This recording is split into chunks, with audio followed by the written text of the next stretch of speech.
संभाजीनगरात 7 जुलै रोजी माननीय उद्धवजी ठाकरे साहेबांच्या दौऱ्याचं आयोजन करण्यात आलेलं आहे आणि या दिवशी या जिल्ह्यातील सर्व शिवसैनिकांचा एक शिवसंकल्प मेळावा,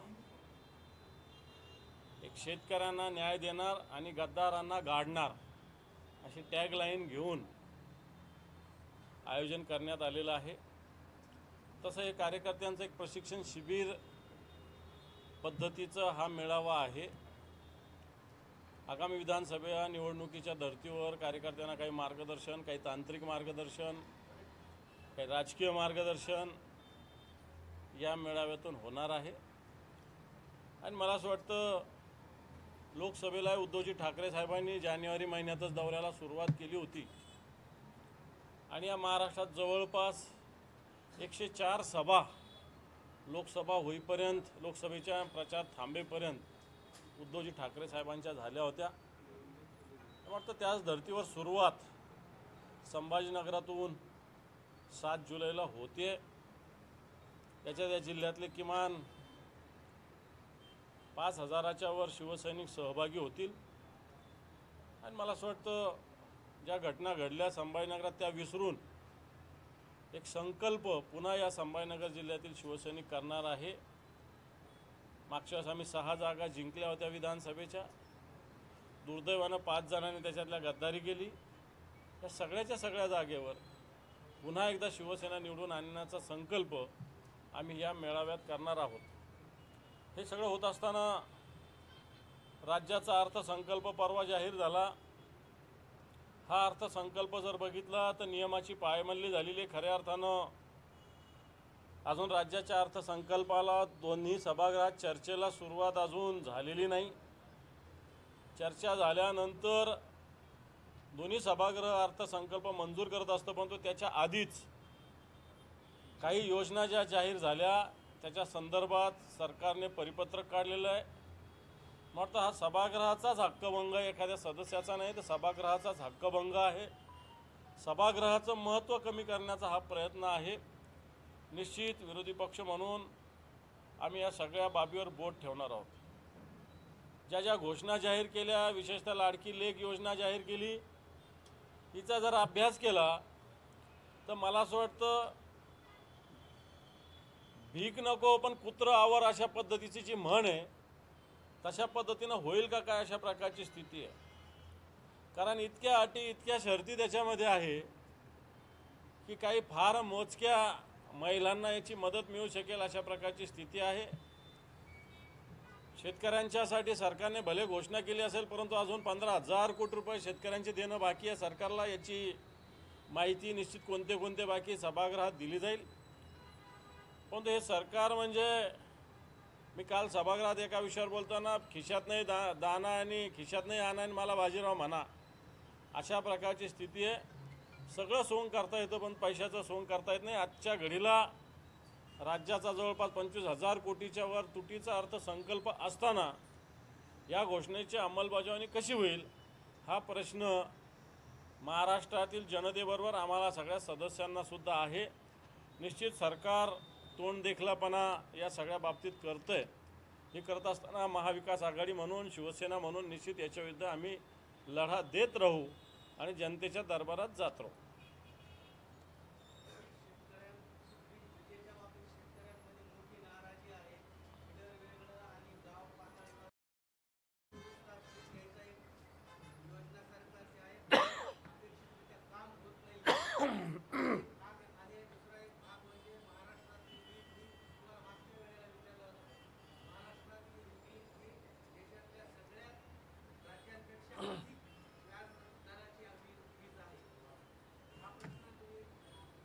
व्याज दरापेक्षा विजेचाच दर जास्त आहे। ज्या दरात वीज मिळायला पाहिजे राज्यात, अन्य राज्यामध्ये औद्योगिक दरसुद्धा महाराष्ट्र राज्याचे जास्त आहे, कृषी दरसुद्धा जास्त आहे, रूटीन ग्राहकांना दिले जाणारे दरसुद्धा जास्त आहे। खरं तर सिंगल फेज, डबल फेज हा विषय ग्रामीण भागात बऱ्याच दिवसांनी, परंतु तो यशस्वी झालेला नाही। शेतकऱ्यांचं फीडर वेगळं, गावातलं वीज सप्लाय करणारं फीडर वेगळं, आणि या सगळ्यामध्ये आत्ताच्या घडीला वीज आपल्याला लागते किती आणि विजेचा पुरवठा किती होतो. आजसुद्धा ग्रामीण भागामध्ये मला वाटत नाही 2 तास 3 तास 4 तासाच्या वर लाईट मिळत नाही. 8 तास नाही तर पोहऱ्यात कुठून येणार आहे. म्हणून वीज बिल माफ करणार, वीज आम्ही वापरतच नाही, वीज आम्हाला मिळतच नाही. तर या वीज बिलेचा काय फायदा होणार आहे वाटतं येणाऱ्या काळामध्येच दिसेल. आत्ताच्या घडीला राज्याकडे विजेची कमतरता आहे. म्हणून विजेची कमतरता असताना निश्चित शेतकऱ्याला दिलेलं 6 हॉर्स पॉवरच्या इंजिनला दिलेले मोफत विजेचं कनेक्शन वाटतं ही घोषणा हा एक फार्स ठरण्याची शक्यता आहे.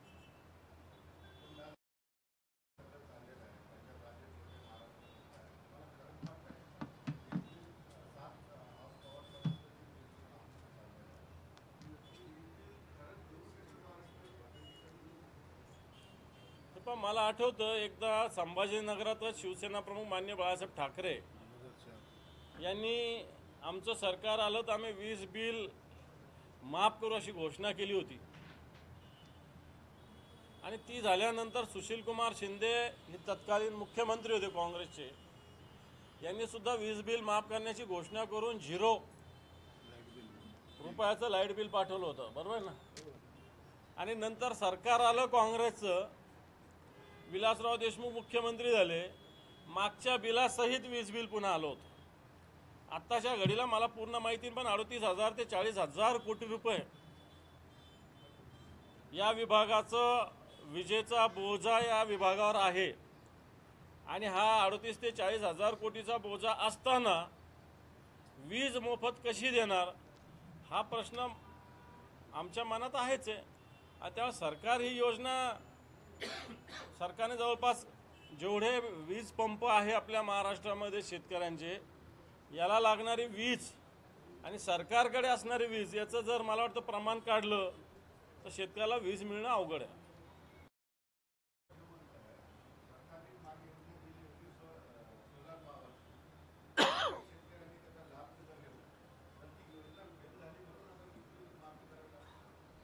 ती योजना फेल नाही झालेली, ती योजना चांगली आहे.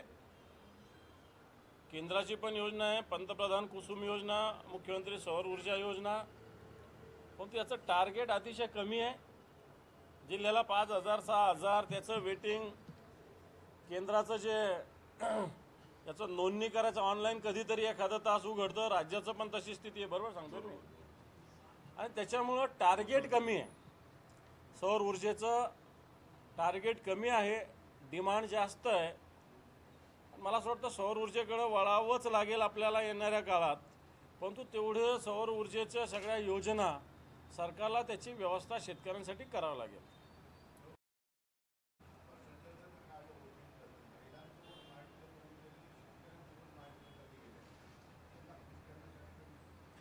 हे पहा, लबाडा घरचं आमंत्रण आहे. लबाड तर घरी या, आमच्या घरी जिलेबी आहे, आमच्याकडे इमरती आहे, आमच्याकडे पुरी आहे, आमच्याकडे शिरा आहे, आमच्याकडे लापशी आहे, सगळं सांगतं. गेल्यावर पत्तरवाडी वाढतात, सगळ्या वाढतात, त्याच्यावर कोणी वाढायलाच येत नाही. हा म्हणतो हे आण, तो म्हणतो ते आण, प्रत्यक्षात ताटावर काहीच येत नाही. आणि म्हणून हे लबाडा घरचं आमंत्रण आहे. ज्यावेळेस जेवण होईल त्यावेळेस खरं वाटेल. नाही तर आत्ताच्या घडीला राज्याची आर्थिक स्थिती बघितली तर मला असं वाटत नाही की राज्य सरकार हे करू शकतं.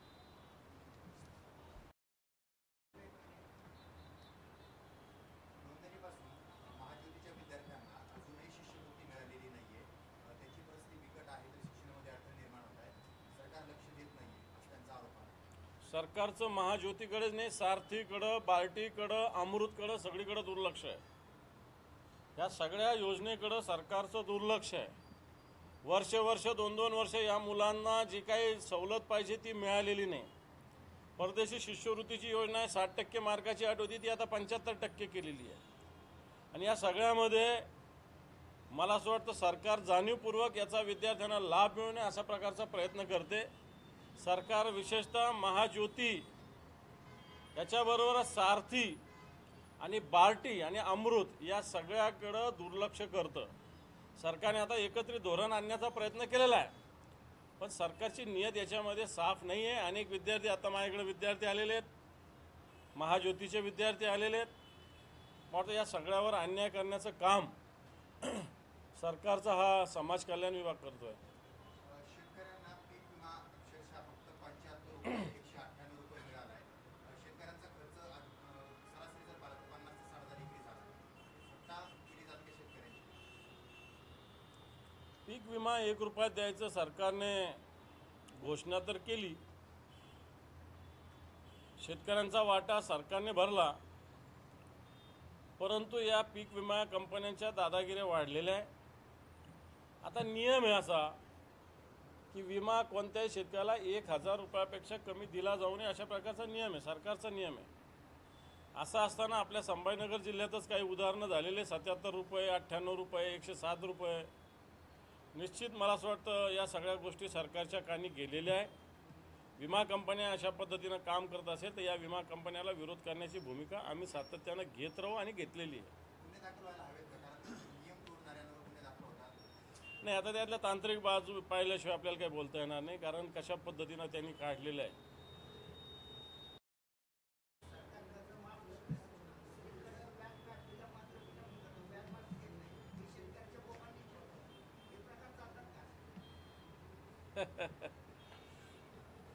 आता आपल्या इथं एक रामकृष्ण उपसा जल सिंचन योजनेसाठी सरकारने काही निधी देऊ केला, पण मुद्दल माफ करत असताना व्याज पण द्यावं लागेल ना. आता व्याज 150 कोटी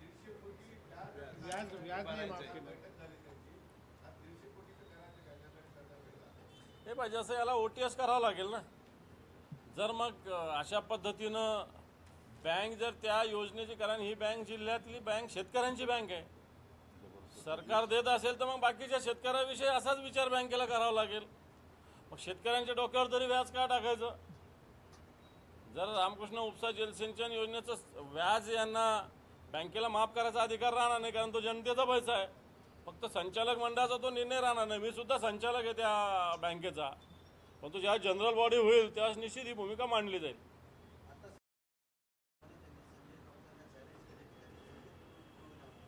काय करावं? मागच्या दरवाजातून न येता जनतेतून निवडून दाखवा ही माझं तुम्हाला चॅलेंज आहे. संजय राऊत. मला असं वाटतं अशा चॅलेंजला काही अर्थ नाही. संजय राऊत सकाळी बोलले की अख्खा महाराष्ट्र कामाला लागतो आणि विशेषतः गद्दार लोक कामाला लागतात. याच्यातच संजय राऊत साहेबांची ताकद आहे. त्यांच्या शब्द हे शस्त्र आहे. मग त्या शस्त्राने हे घायाळ होतात, म्हणून अशा पद्धतीनं आव्हान देत असतात. राहतील उभा एखाद्या दिवशी, त्याला काय अवघड काम आहे.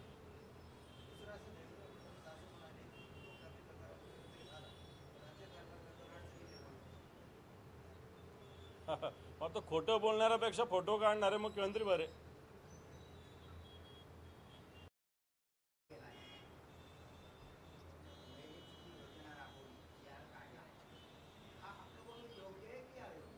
योग्य, मी आधी बोललो, कारण अजून बजेट मंजूरच झालं नाही.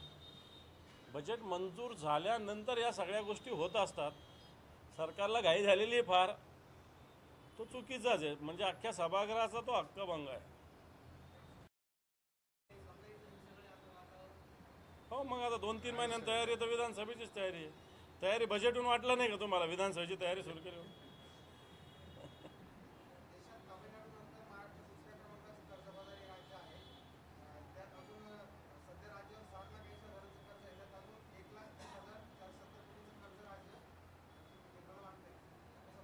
महाराष्ट्रातल्या जन्मल्या जो मुलगा जन्मतो त्याच्या डोक्यावर 56,000 रुपयाचं कर्ज आहे आत्ताच्या घडीला, आणि हे नवीन जर झालं तर ते 65,000 रुपयावर जाणार आहे. त्यामुळे आज आपण इथं बसलेलं असू तरी राज्याचा जर विचार केला तर आपल्या डोक्यावर 65,000 रुपयाचं कर्ज आहे. आणि मला वाटतं हे कर्ज सत्ताधाऱ्या लोकांची जी मस्ती आहे, चुकीचे खर्च आहे, उधळपट्टी आहे, या सगळ्या गोष्टीवर हे सगळं चालू आहे. तामिळनाडूत कर्जबाजारी तामिळनाडू असेल, पण ते विकास कामावर खर्च करतात. स्वतःचे होर्डिंग, स्वतःचे फोटो लावण्यासाठी तामिळनाडूचा खर्च नाही आहे.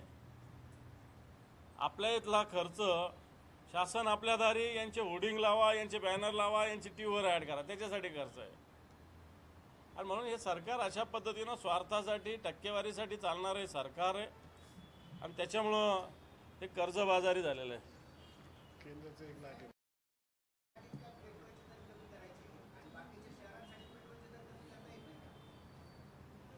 हाच माझा प्रश्न आहे ना. सरकार अशा महानगरातल्या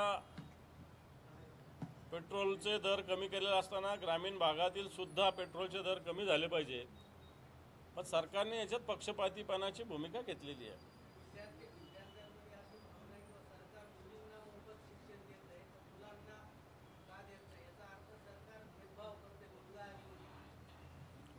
मला वाटतं परवा उद्धवजी ठाकरे साहेबांची पत्रकार परिषद आपण ऐकली असेल.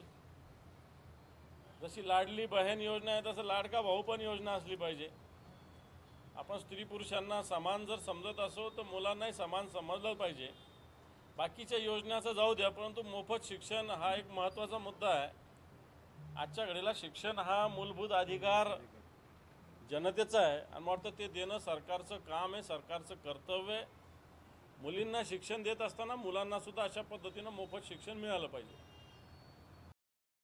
आक्रमक झालेले आहेत. शेतकऱ्यांच्या दुधाला योग्य भाव मिळत नाहीये, त्यामुळे अभिषेक रस्त्यावर हजारो लिटर दूध फेकून दिलं जात आहे. सरकार याकडे पाहायला तयार नाही. एक तर दुधाचा हमी भाव 35-36 रुपये असताना दूध 22 रुपये, 23 रुपये, 24 रुपयांनी खरेदी केलं जात आहे. असं होत असताना पुन्हा दुधाची भुकटी, दुधाची पावडर आयात करण्याचा निर्णय सरकारने घेतलेला आहे, केंद्र सरकारने. आणि मला असं वाटतं ही दुधाची भुकटी आयात करण्याचा निर्णय हा शेतकऱ्याच्या विरोधातला आहे. दूध आपल्याकडे मुबलक प्रमाणात आहे, त्याला भाव द्यायचा नाही. आपल्या इथल्या शेतकऱ्याचं दूध उत्पादक शेतकऱ्याचं दूध खरेदी करायचं नाही आणि बाहेरून दुधाची भुकटी आणायची, असं दुटप्पी धोरण शेतकऱ्याच्या विरोधातलं सरकारचं आहे. सरकारने मागच्या काळामध्ये 5 रुपये अनुदान जाहीर केलं होतं, हे सुद्धा अजून सर्व शेतकऱ्यांना मिळालेलं नाही.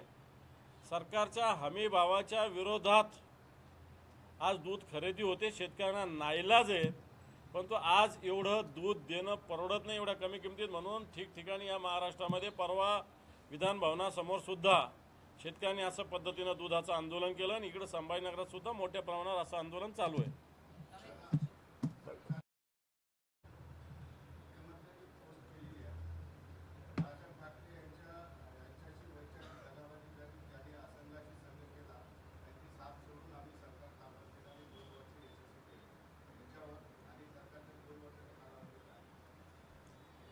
हे 2 वर्ष उद्धवजींच्या मंत्रिमंडळात होते.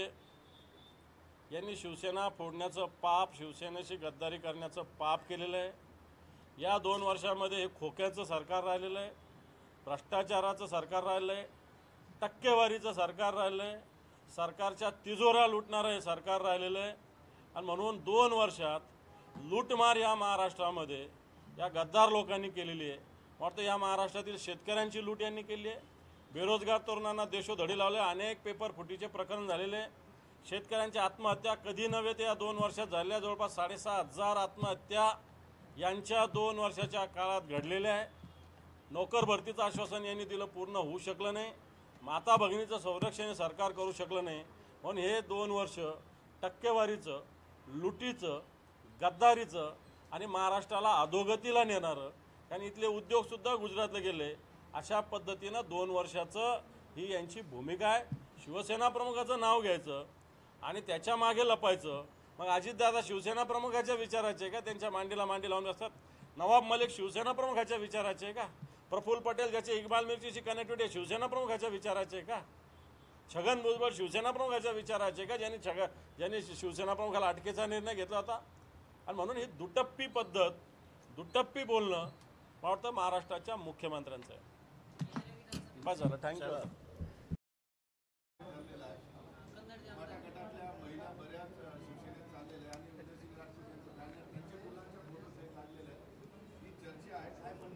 मला असं वाटतं काही कार्यकर्ते दोघांवर प्रेम करणारे आहेत आणि भुमरेंचा मुलगा काही नेता नाही आहे.